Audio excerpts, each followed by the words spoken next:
Kisah wafatnya Abu Talib di bulan Rajab dan status keimanannya. Bulan Rajab mengingatkan kita duka lara yang sedang dirasakan oleh Nabi Muhammad SAW saat itu. Di tengah kekejaman kaum Quraisy yang semakin merajalela, orang-orang tercinta Nabi justru meninggal dunia, salah satunya Abu Talib, seorang paman yang selalu membelanya penuh pengorbanan. Pembelaan Abu Talib terhadap Nabi. Sejak Abdul Muthalib, kakek Nabi, wafat usia Nabi Muhammad masih kanak-kanak, yaitu baru 8 tahun 2 bulan 10 hari. Pengasuhan Nabi kemudian diserahkan kepada Abu Talib, sang paman. Seperti kakeknya dulu, kasih sayang Abu Talib kepada Nabi juga begitu besar. Bahkan ia mendahulukan kepentingan Nabi dibanding anak-anaknya sendiri. Kesetiaan dan kasih sayang Abu Talib kepada keponakannya itu berlangsung cukup lama, yaitu selama lebih dari 40 tahun hingga ia wafat. Bahkan ia rela jika harus menyatakan musuh pada kerabat-kerabat yang berani menyakiti dan menentang Rasulullah. Pernah suatu hari kaum Quraisy meneror Abu Talib dan mengancam akan menghabisi nyawanya jika tidak mau menghentikan aktivitas dakwah Nabi Muhammad. Ia sempat khawatir dengan ancaman itu sehingga meminta Rasulullah untuk menyudahi kegiatan dakwah. Setelah dibujuk, ternyata Nabi tetap kuat untuk melanjutkan misi risalahnya. Mendengar itu, Abu Talib kembali tegar membelanya. Safiur Rahman Al-Mubarakfuri, Rahikul Mahtum, Beirut. Daru Ihya Turat Stet H. 85. Rupanya ancaman kaum Quraisy untuk menghabisi Abu Talib itu sebatas gertakan. Buktinya, begitu mereka tahu bahwa Rasulullah tetap melanjutkan kegiatan dakwah, mereka tidak merealisasikan ancaman tersebut. Mereka kemudian memikirkan cara lain hingga akhirnya mendatangi Abu Talib untuk kedua kalinya. Kedatangan mereka kali ini dengan membawa Amarah bin Walid bin Mughirah, seorang pemuda Quraisy yang paling tampan. Mereka akan membujuk Abu Talib untuk menukar amarah dengan Nabi Muhammad untuk dibunuh. Abu Talib menolak tegas tawaran itu. Kaum Quraisy pun pulang dengan kecewa. Safiur Rahman Al-Mubarakfuri, H. 86. Ringkas hikayat Abu Talib jatuh sakit. Kian hari semakin parah yang hingga tinggal menunggu saat-saat kematiannya.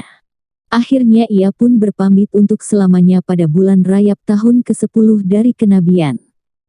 Pendapat lain mengatakan bahwa ia wafat pada bulan Ramadan, selang 3 bulan setelah wafatnya Siti Khadijah.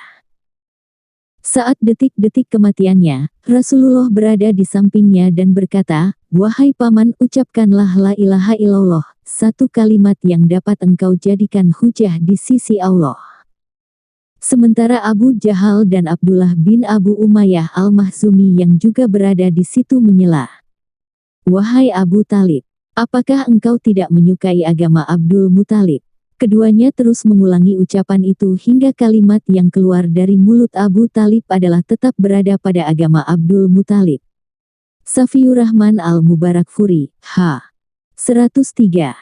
Status keimanan Abu Talib. Mengenai status keimanan Abu Talib sendiri ulama berbeda pendapat. Ada yang berpendapat Abu Talib wafat dalam keadaan tidak beriman karena sampai detik terakhir kewafatan tidak mengucapkan kalimat syahadat. Dari pemaparan di atas, Abu Talib tetap berpegang pada agama Abdul Muthalib. Argumen ini juga dilandasi beberapa hadits Nabi, di antaranya sabda Nabi berikut. Artinya, dari Abbas bin Abdul Muthalib dia berkata, "Wahai Rasulullah, apakah Anda dapat memberi manfaat kepada Abu Talib karena dia telah mengasuhmu dan terkadang marah untuk memberikan pembelaan kepadamu?" Beliau menjawab, "Ya, ia berada di bagian neraka yang dangkal, dan kalaulah bukan karena diriku, niscaya berada di dasar neraka." Hari Bukhari dan Muslim. Kemudian hadits berikut. Artinya, semoga syafaatku berguna baginya pada hari kiamat. Sehingga dia tidak diletakkan dalam neraka yang dalam, yang tingginya sebatas kedua mata kakinya, namun itu pun menjadikan ubun-ubun kepalanya mendidih. Hari Bukhari dan Muslim. Selain itu juga hadits yang mengatakan Abu Talib masuk neraka dengan mendapat siksa neraka paling ringan. Artinya, dari Ibnu Abbas bahwa Rasulullah SAW bersabda, penduduk neraka yang siksanya paling ringan adalah Abu Talib. Hari Muslim. Sementara kelompok ulama yang meyakini Abu Talib wafat dalam keadaan beriman adalah dari kalangan Asariyah.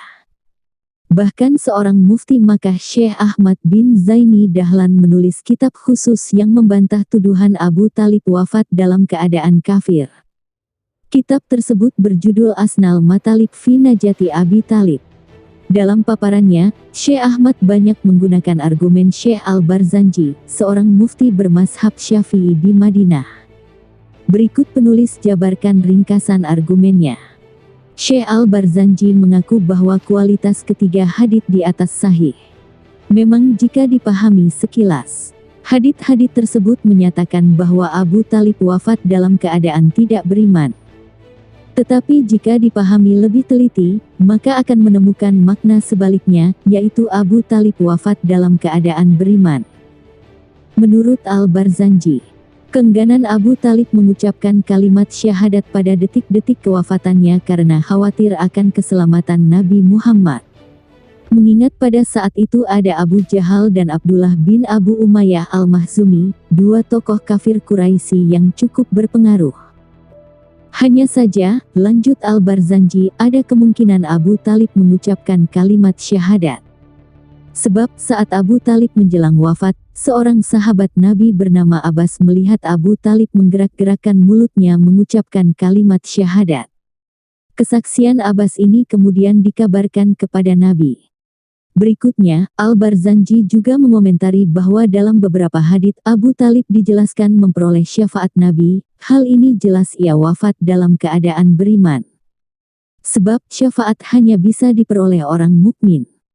Selain itu, Al-Barzanji juga menegaskan bahwa hadits yang menjelaskan bahwa Abu Talib mendapat siksa neraka paling ringan bukan karena kemusyrikannya, tapi sebatas dosa maksiat.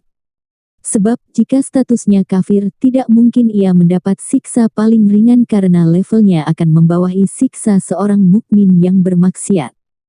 Secara teori, seharusnya siksa orang kafir lebih berat dibanding seorang mukmin ahli maksiat. Walhasil, Al-Barzanji berkesimpulan, pihak yang mengatakan Abu Talib wafat dalam keadaan tidak beriman hanya berdasar interpretasi literal dari hadits-hadits Nabi. Tapi sejatinya, jika ditelaah lebih dalam, justru akan dipahami sebaliknya. Admin sendiri pernah membaca kitab tentang Abu Talib. Banyak riwayat menjelaskan bahwa Abu Talib menyembunyikan keimanannya untuk melindungi Nabi Shallallahu Alaihi Wasallam, seperti kasusnya istri Firaun Asyah yang menyembunyikan keimanannya. Bik riwayat mengatakan Abu Talib sholat secara sembunyi-sembunyi, beliau lama bersama Nabi, kejadian-kejadian mukjizat dan akhlak Nabi pasti membuat Abu Talib jatuh hati dan beriman. Wallahu a'lam bishawab. Sampai jumpa lagi dengan video-video Jenderal Sudirman berikutnya.